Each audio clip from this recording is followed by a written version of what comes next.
on this Sunday night, defying orders. Air Canada's flight attendants push on with their strike, rejecting government calls for binding arbitration. The whole process has been unfair. As travel plans for passengers remain in disarray. Poilievre prepares for a potential political comeback. The Alberta by-election to get him back to Parliament. Why he has to fend off 200 other candidates first. And driving home a message. My goal here today is just to impact one person. A father wraps up 2 decades of calling on young drivers to get home safely. Global National. Reporting tonight, Carolyn Jarvis. At Canada's biggest airport and airports across the country today, Air Canada flight attendants defied a back-to-work order and continued to strike. It means hundreds of thousands of passengers are still stuck in limbo as the two sides are unable to reach a deal. Good evening, and thanks for joining us. Air Canada says it is canceling another 240 flights today and pushing its plans to resume operations until tomorrow night. The airline had planned to start flying again this afternoon after 10,000 flight attendants were ordered back to work by the federal government and the Industrial Relations Board. But the union says it is challenging that order. Heidi Petracek is following the story for us from Halifax Airport tonight. Heidi. Carolyn, while the two sides remain at odds, tens of thousands of passengers are stuck in the middle, coming to airports like this one, trying to figure out how to get their travels back on track. California resident Wesley Murphy is in a hurry to get home for work and school after his maritime vacation, but it's not looking good. The earliest flights they can get us on are the 23rd, but that leaves us here for a week. Across the country and around the world, customers were already frustrated after flight attendants went on strike Saturday morning. Oh, well, it's just rubbish because we should be sort of sightseeing right now, but we can't. By Saturday afternoon, the federal labor minister directed the Industrial Relations Board to order binding arbitration. So it ordered employees back to work and operations to resume Sunday morning. But that was short-lived. I got it on my app. It let me check in and then it's saying canceled. The union representing flight attendants said no. And our members are not going back to work. We are saying no. The whole process has been unfair. Air Canada has really refused to bargain with us. In a statement, Air Canada called the move illegal, writing, Air Canada has suspended its plan to resume limited flying by Air Canada and Air Canada Rouge today. The airline will resume flights as of tomorrow, Monday evening.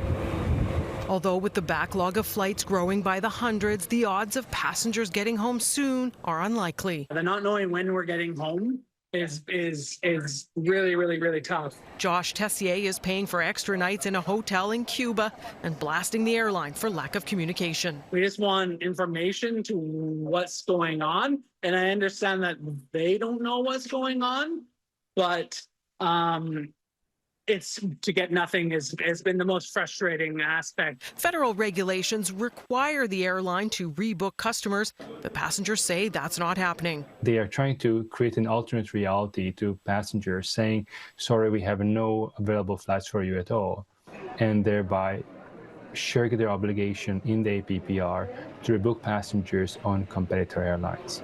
Don't believe what Air Canada is telling you. In the meantime, air passenger rights advocate Gabor Lukács says passengers stuck paying out of pocket to try to get to their destinations should keep every receipt for expenses to claim compensation from Air Canada. Carolyn. Heidi Petracek, thank you.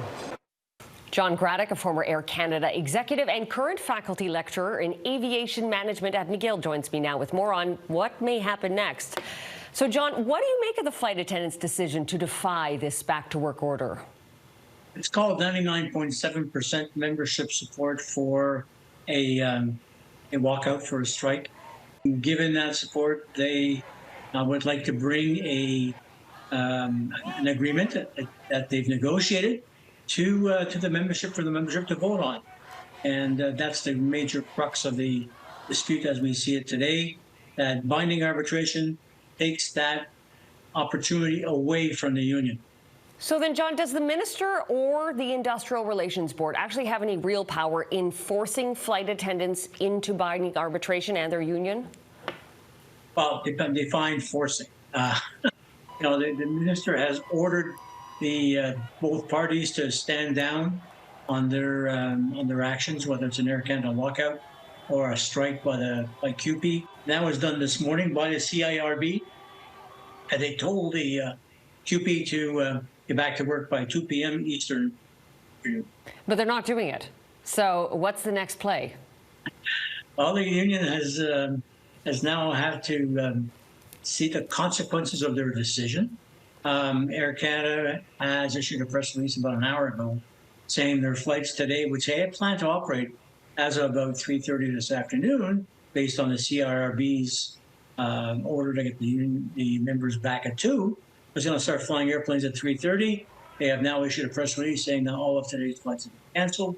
All of tomorrow's flights have been canceled up to about tomorrow evening. If the next move is binding arbitration, what do you make of concerns that have been raised that the chairperson of the Industrial Relations Board, Maryse Tremblay, is the former senior counsel for Air Canada, and there may be a conflict of interest there? Very valid concern on the part of the union. If there's a question about the background of the arbitrator and the impartiality of the arbitrator and any bias by the arbitrator, that's sufficient grounds for a concern by either party, and the CUPE has basically said that that's a bias issue that should be addressed. And lastly, Air Canada sent out a statement earlier today saying that it now plans to resume flights Monday night.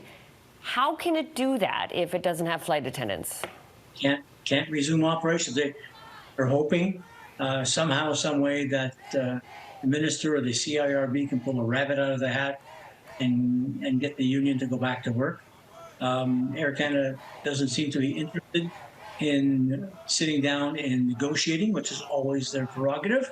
They're looking at the CIRB doing its thing and forcing the employees back to work, and employees are resistant. All right, thank you, John. That's John Graddick, faculty lecturer in aviation management at McGill. Federal Conservative leader Pierre Poilievre is trying to win his way back into the House of Commons this week. Poilievre lost his long-held Ottawa area seat in the last federal election. He's now running in the rural Alberta riding of Battle River Crowfoot, where voters will head to the polls in a by-election tomorrow. Mackenzie Gray joins us from Drumheller, Alberta. Mackenzie, how's the race shaping up? After losing a seat he'd held for almost 20 years, Carolyn, Pierre Poilievre is trying to make his political comeback here in one of the safest Conservative seats in the entire country. We're here in Drumheller, Alberta, known for its dinosaurs and badlands, and it's one of the biggest towns in the sprawling riding of Battle River Crowfoot. Just under 52,000 square kilometers of farms and small communities that have been traditional Conservative voters for decades, including in the last election, when the Conservatives got 82.8% of the vote and won by a margin of over 71%. That was the second biggest win in the entire country. So that means Poilievre is very, very likely to win this seat on Monday and to get back into Parliament. But one of the questions I'll be looking at is how big is that victory? If he doesn't get the same massive vote share Conservatives traditionally get here, that could open the door just a smidge for Conservatives who might want to challenge his leadership.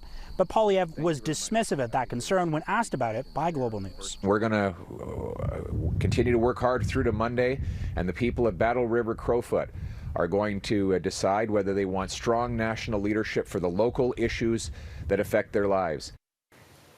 Mackenzie, the actual ballot in this by-election is rather unusual, given that there are some 214 candidates up for election. So how will people be voting? Elections Canada has needed to take some pretty extraordinary steps, Carolyn. There's not going to be a regular ballot that you see with those 200-plus candidates. Elections Canada decided against marking that normal X that you do. It's a special ballot where you write the name of the candidate in. Spelling doesn't need to be perfect for your vote to count, but the Poilievre camp is taking no chances. They have special signs up around the riding with Mr. Poilievre's name in what looks to be a ballot. And there have been a lot of people that have already turned up, Carolyn, at advanced polls. 14,000 people, according to Elections Canada. That's quite a high number for a by-election. Mackenzie Gray in Drumheller, Alberta. Thank you. Prime Minister Mark Carney took part in a virtual meeting with Ukrainian President Volodymyr Zelenskyy and other world leaders today to reassure their support for Ukraine as Russia's invasion continues. It happens just a day before Zelenskyy is set to meet U.S. President Donald Trump in Washington to talk about what came out of Trump's meeting with Vladimir Putin on Friday. As Candace Cole reports, what's known so far about that discussion does not sound encouraging for Ukraine. Sunday, Ukraine's President Volodymyr Zelenskyy met with European leaders in Brussels to strategize ahead of their meeting with U.S. President Donald Trump on Monday, underscoring the need to present a united front. And it's very important that you are with us and that we speak to America and we speak together. This after Trump and Russian President Vladimir Putin's meeting Friday in Alaska failed to yield a peace agreement. Speaking on CBS's Face the Nation, Democratic Congressman Jason Crow called the spectacle an embarrassment for the U.S. Ukraine is the victim, and somehow we keep on acting like Vladimir Putin deserves to be brought out into the open like any other head of state. Yeah. According to sources familiar with Trump and Putin's conversation, Putin has offered to freeze the front lines in the southern Kherson and Zaporizhia regions in exchange for Donetsk and Luhansk in the east. But there's no word of Russia having to give up anything to reach a deal. Zelenskyy has repeatedly rejected any notion of ceding territory to Russia, saying it's unconstitutional. In Brussels, Zelenskyy said he didn't know what Trump and Putin discussed exactly, but is more concerned with getting security guarantees for his country. He's already agreed to give the U.S. access to Ukraine's rare earth minerals in exchange for that protection. He said Trump's signal about security guarantees is much more important to him than Putin's thoughts and would mean a strong Ukrainian army, which Zelenskyy says Europe would need to finance. Speaking on Fox News Sunday, Trump's special envoy to Russia, Steve Witkoff, said, "The United States is potentially prepared to be able to give Article 5 security guarantees, but not from NATO, directly from the United States and other European countries." European heads of state from the so-called coalition of the willing will join Zelenskyy in Washington to ensure Ukraine isn't forced into an unfavorable deal, a notion U.S. Secretary of State Marco Rubio rejected, calling it a, quote, stupid media narrative. Carolyn? Candace Cole in Washington, thank you. Thousands took part in protests across Israel today, demanding an end to the war and the release of Israeli hostages in Gaza.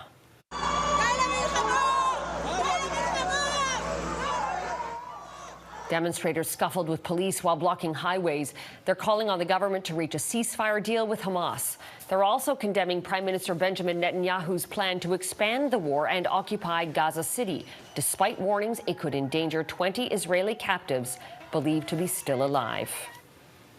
And in Gaza, there was more agony and death today after Israeli bombing struck a hospital in Gaza City, killing several people. There are also reports from Al Jazeera that dozens more were killed by Israeli strikes while seeking humanitarian aid. According to local health officials, nearly 62,000 Gazans have been killed since the war began. Does Nova Scotia's ban from entering forests go too far?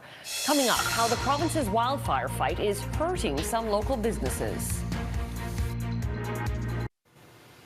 Firefighters appear to be making progress against wildfires in Newfoundland and Labrador. The province's 3 out-of-control fires all held steady overnight thanks to cooler temperatures. But in western Nova Scotia, a major fire near Long Lake has grown, putting Annapolis County under a local state of emergency. Ontario, New Brunswick, Prince Edward Island and the Northwest Territories are all sending in help to Nova Scotia. Nova Scotia has also banned access to the woods to try to stop new fires. But as Angela Capobianco reports, some businesses are now suffering. It's the loss of the trail that's having a profound effect on us right now. For Grant Kavicki, the loss of customers who would usually come into his business after using the trail behind his store has been devastating. This time of year, we're quite dependent on the trail traffic, and with those, the walkers, the bikers, the ATVers coming for lunch and ice cream, it's created a huge void in our business.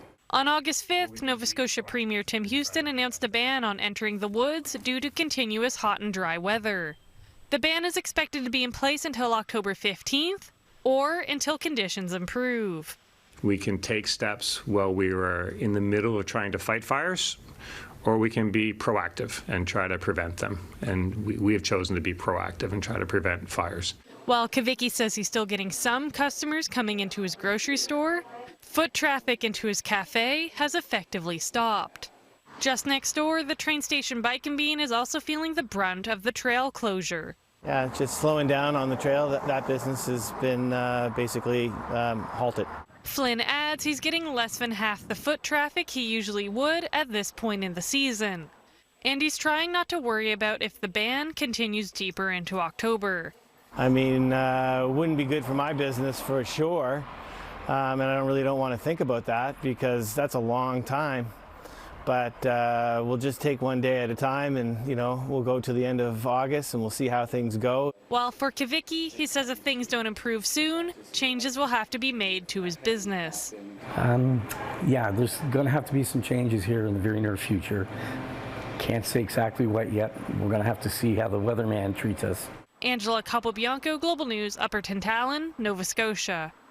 The BC fishing industry is calling on the federal government to increase the quota for sockeye salmon, arguing there's too many fish this year.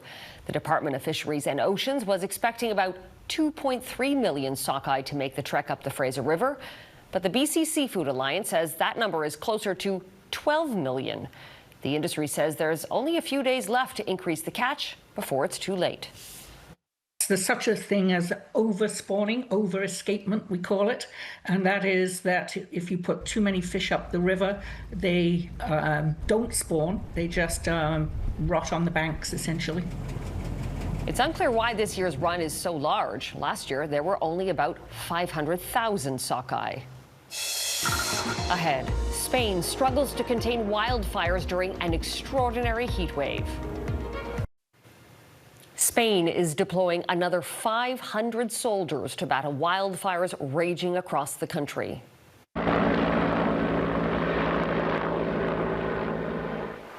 Crews are tackling over 12 major fires in the country's northwest.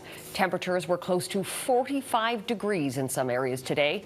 The National Weather Agency says the danger of wildfires is extreme across most of the country. The fires in Spain this summer have burned over 157,000 hectares, an area as big as metropolitan London. There's been a deadly mass shooting in New York overnight. It happened inside a Brooklyn nightclub. 3 people were killed, 9 others were rushed to hospital with non-life-threatening injuries. Police say a dispute led to gunfire erupting around 3:30 a.m. Investigators believe multiple shooters were involved and that the shooting may have been gang-related, but no arrests have been made. And British acting legend Terence Stamp has died. Come to me, son of Jor-El! Kneel before Zod!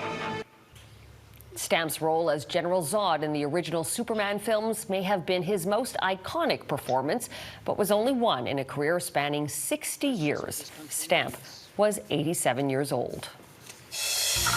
Next, how a grieving father has dedicated 20 years to keeping teens safe behind the wheel.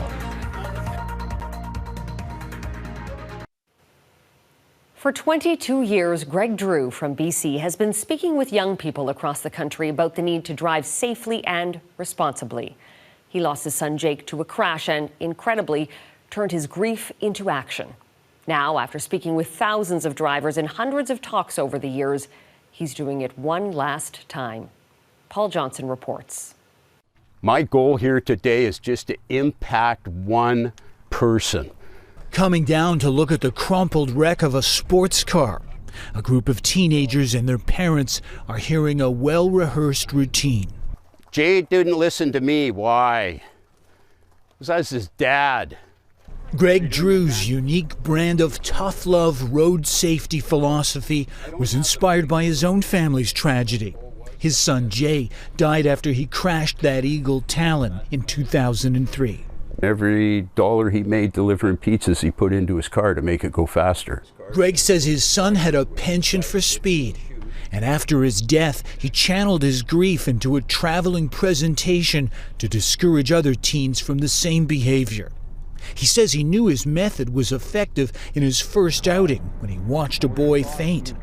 Check out the reaction he got in this talk, captured in a Global News story more than 20 years ago. I traveled all across Canada to the Ontario border, towing that car in a trailer, and spoke at national conferences. During the 10 years when he was at his busiest, Drew says he did hundreds of talks, reaching many thousands of young drivers. The talk Saturday at his Langley property, though, was an extra special one. So this is going to be the last presentation I ever do. That was his first crash. Drew's property is now up for sale, and at 67, he says it's time to move on into full retirement. The Eagle Talon will finally head off to the scrapyard, along with his son's size 15 shoes that have been stuck there since the crash. While the sadness will never leave him, the ongoing stream of calls and messages confirms he did something good with it all. Means a lot. I did make a difference. I know I saved lives. How many? We'll never know. Today, I just wanted to save one. In Langley, Paul Johnson, Global News. And that is Global National for this Sunday night. I'm Carolyn Jarvis. Your Canada is going global this week. We're showing you pictures of Canadian pride we've received from all over the world. Tonight, we're showcasing Macchia, Italy, Corfu, Greece, and Pleasant Bay in the Bahamas. Please keep sending your pictures from wherever you are to globalnational@globalnews.ca. Thanks for watching. Donna will be back with you tomorrow. Have a great night.